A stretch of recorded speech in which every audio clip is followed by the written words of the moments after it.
we've really been trying to fix the stuff we messed up last year, and got a really good football team again, we believe. Offensively, we'll be very solid and mature. A lot of those guys are returners. A lot of those guys that were injured from last year are back, which is a blessing. Defensively, we lost, all of them, like literally. We don't have one starter back on defense.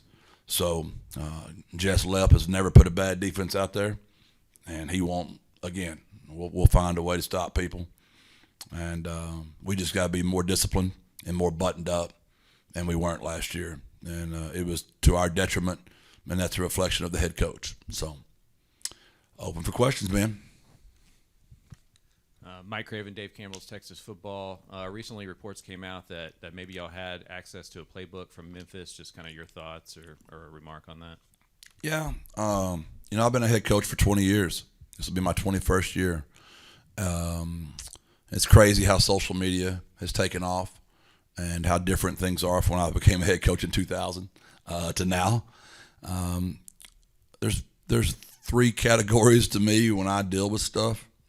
The one, if it's about my team or, the other team, I'll defend them and I'll fight for my guys, right? So that's a category.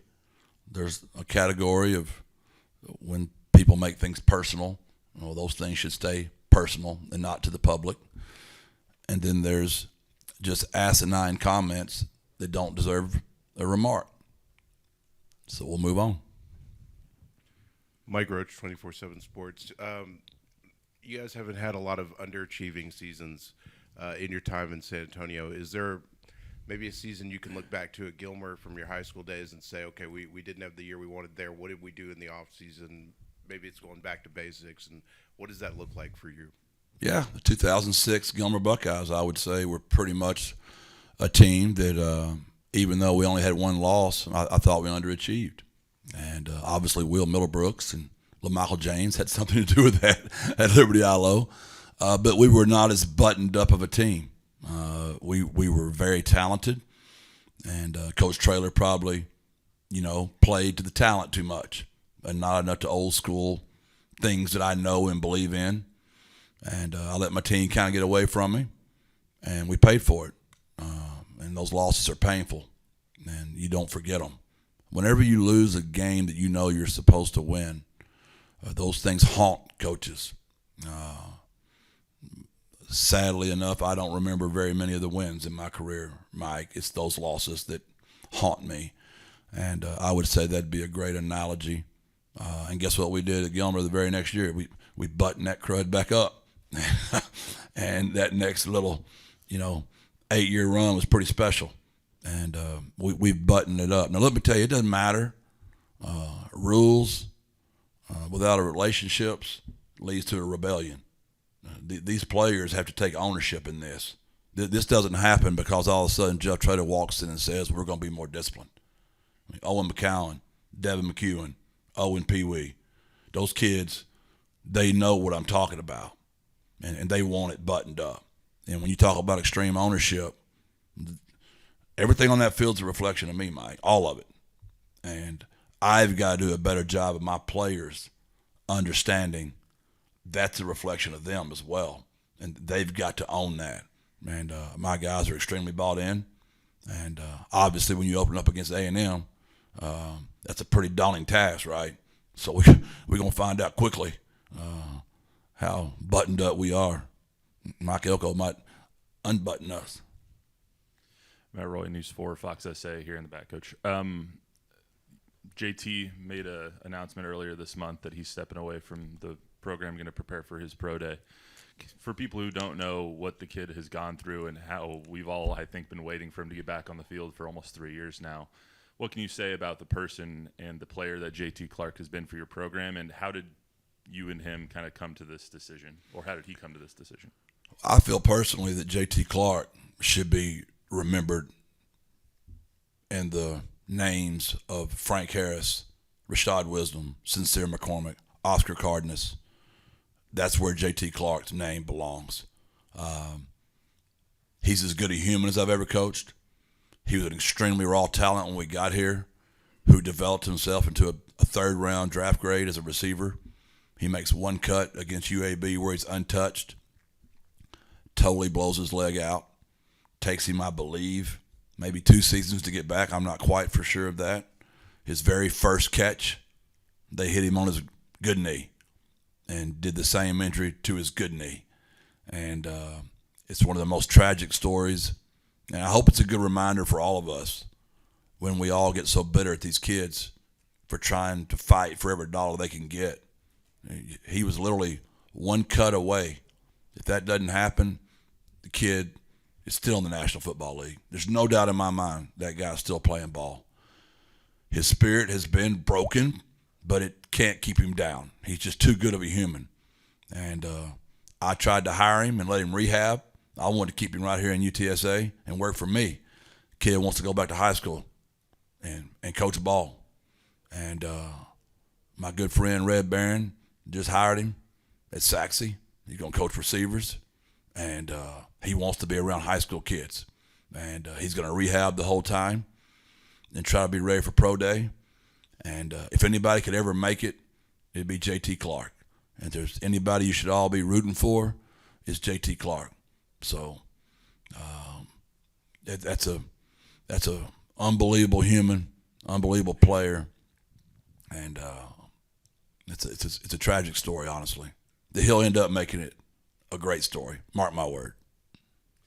Carter Yates, Dave Campbell's Texas Football. You said yesterday that you've been coming to coaching school for 31 years, and I don't want to be hyperbolic and say, like, why is this convention with the college and high school coaches more important now than ever, but why is it important now to have this convention? Well, Carter, I appreciate the compliment, but that was actually Joey McGuire, who's much younger than I am. This is 37 for me. I wish it was 31. But I do appreciate you listening. Anytime I'm confused with Joey, that's a good thing. That's a good thing. It's just because of the people that are here. Like I spoke on it yesterday. My special teams coordinator's name is Zach Brown. We've been together all 6 seasons, which I'm extremely proud of that. My defensive coordinator, Jess Lepp, 6 seasons. My offensive coordinator, Justin Burke, on my staff, 6 seasons. I'm extremely proud of how loyal my guys have been to me. They've had opportunities to leave. They don't leave. They stay. And it means the world to me. Now, I know I'm making a short story long here, which I'm famous for. The reason it means so much to me, Carter, is Zach Brown speaking yesterday on special teams at 10 o'clock on a Sunday morning, and you would have thought Nick Saban was holding court. That thing was completely packed. I'm not dare saying that because it's the Roadrunners speaking. It's the THSCA. Those guys, this morning we practiced. Our team meeting was at 7:50. I get there about 6:30 to prepare for my team meeting. There's 100 Texas high school coaches on our field waiting for practice to start at 6:30 this morning. There's no other place in the country that guys are as hungry to be great as Texas high school football coaches. That's why it means so much to me. If you were at that Hall of Honor banquet the other night, all those guys that have been inducted, they all show up. They're all there. It blows my mind, the loyalty this association has to each other. And we are thick. I know outsiders call us a cult, the mafia, all kind of little words and innuendos, but you mess with one Texas high school football coach, you messing with a bunch of them. We're pretty loyal to each other. Alex Miller with the Bryan College Station Eagle. Wanted to ask you about a College Station guy in Houston Thomas and just his journey with you guys and what y'all are expecting from him this season, and then just also thoughts about opening against A&M about a month out. Another player that, like my coaches, chose to stay. Had many opportunities to go anywhere in the country. Was a receiver in high school, and he's a bona fide stud tight end right now. And I feel like our tight end room's as good as anybody's in the country. I know I got some homerism in me, but I like my guys. And Houston is a guy that I got lucky on. One of my best friends in high school, his mom and Houston's grandmother are like best friends. So I had the inside track. So anytime I think I might be going to lose Houston, I just I just call Grandma and get him right. He's got a great father too. He's a really good football player, and I'm so glad Houston chose to stay and play for us again. And in the new world, man, you're recruiting and keeping guys every day. It's not like signing day; it's over. Every day is recruiting day. Yeah, he'll have a great year. Jeff, Kirk Bowles from the Houston Chronicle.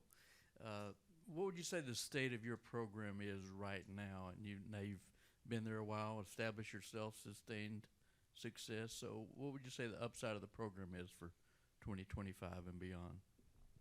I'm really proud of the consistency of our program. I am. I've already mentioned Kirk. I thought there were 3 games last year that we did not take care of that we should have. I'm disappointed in that. But as far as a reflection on the entire 5 years, anytime you can make 5 bowls in a row, we're 46-20, Kirk. In this decade, that's the most wins of any Texas football college team in the state. No one's won more. We're 29-3 at the Alamo Dome. It's the 3rd best record in college football, I believe, behind Ohio State and Georgia. And last I checked, their rev share numbers just slightly larger than ours. Really proud of where we come. Obviously, we got a long ways to go. This will be our 15th season to play football. I mean, think about that. Carter mentioned it 37 years ago when you're hearing the head coaches speak here. There was no UTSA head coach up there talking. That didn't start happening until 15 years ago. And I'm sure we didn't get invited to the party for a while because we were FCS for a while. So I don't even know how long we've been up there speaking on that stage. So we've got a lot of potential, and you know what potential is. It's everything that you ain't. But we got a lot of potential because of our city, Kirk. We had the best city in the country, I feel like. Our people are very loyal. They're very grateful. We don't have just a ton of money, but our people give what they have. And we got a bunch of people that give a little. And the few that got a lot, they give it too. We just have a few. And I'm really proud of how everybody steps up in this city.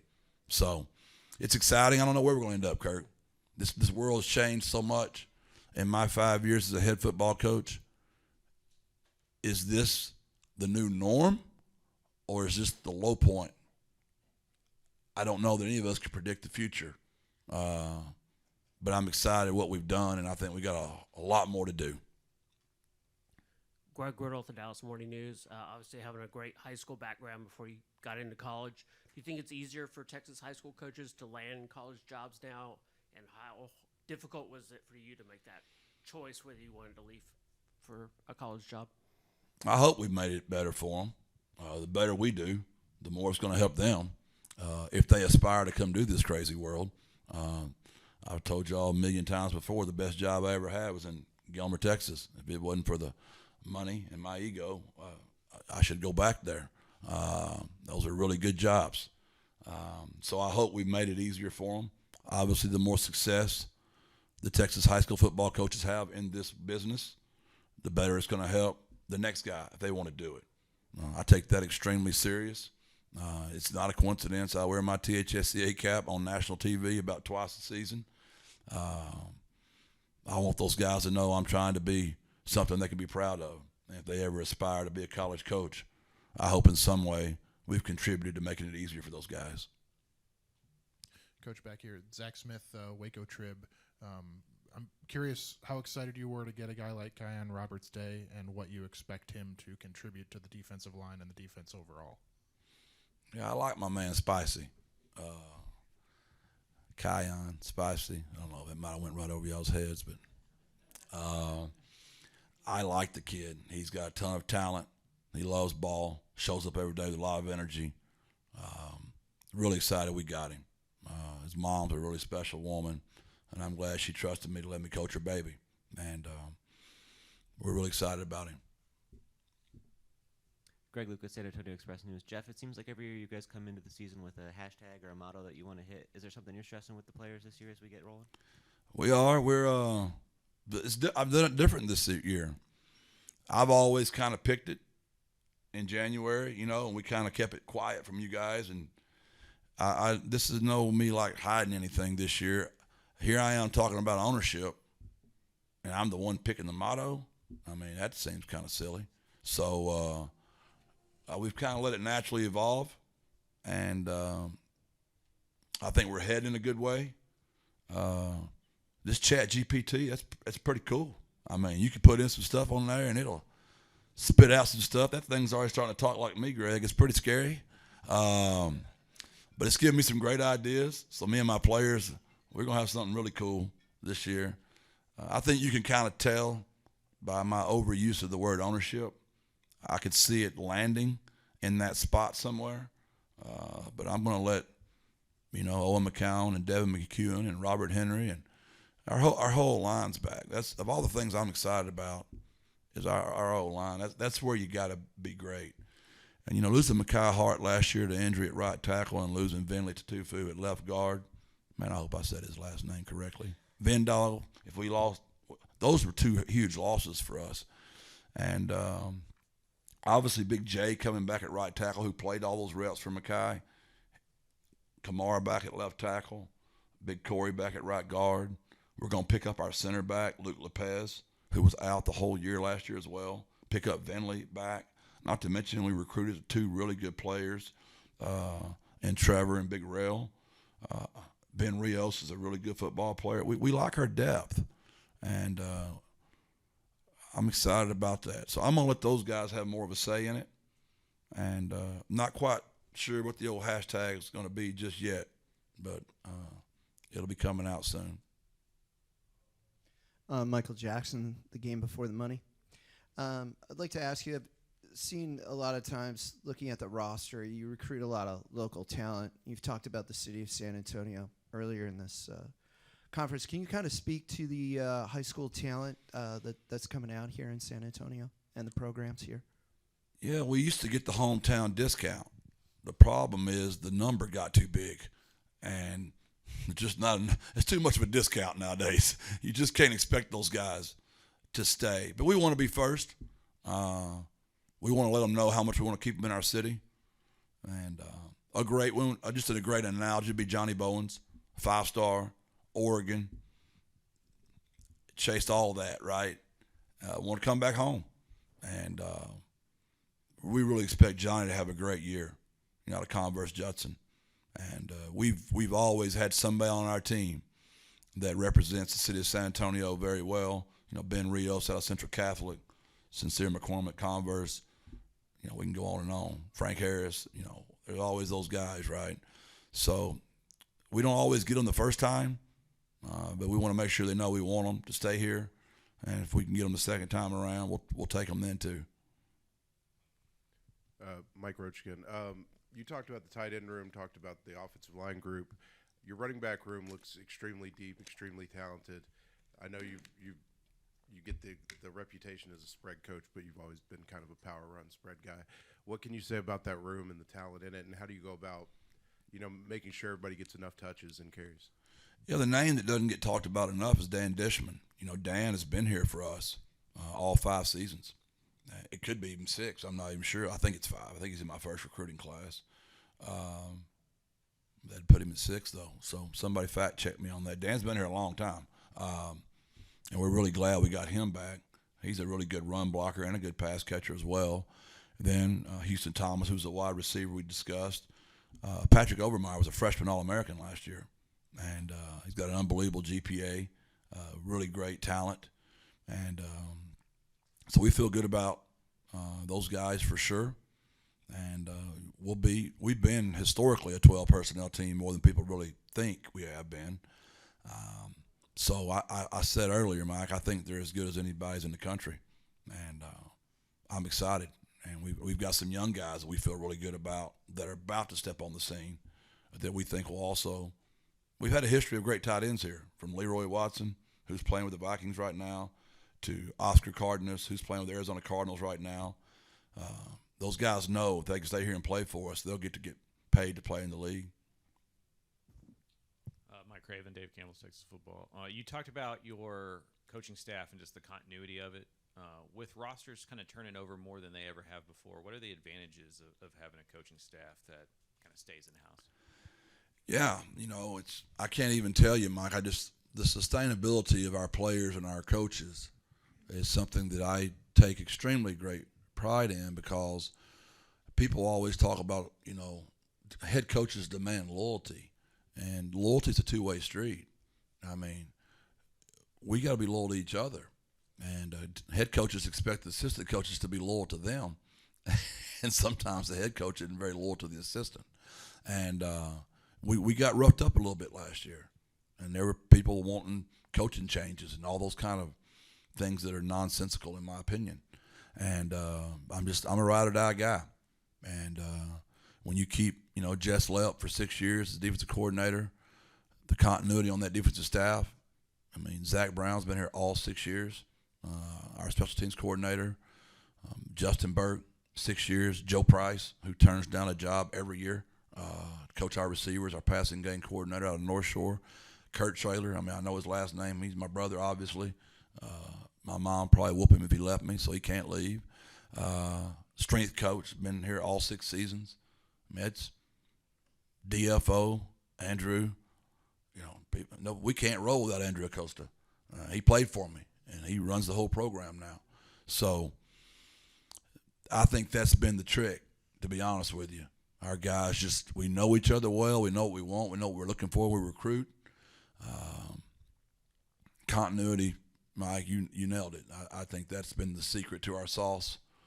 Especially, I even hate using the word. I know I'm going to get in trouble for saying it. What are we now, G6? Is that what y'all call us now? G6, that's even harder because the gap has just gotten so different in the landscape of money.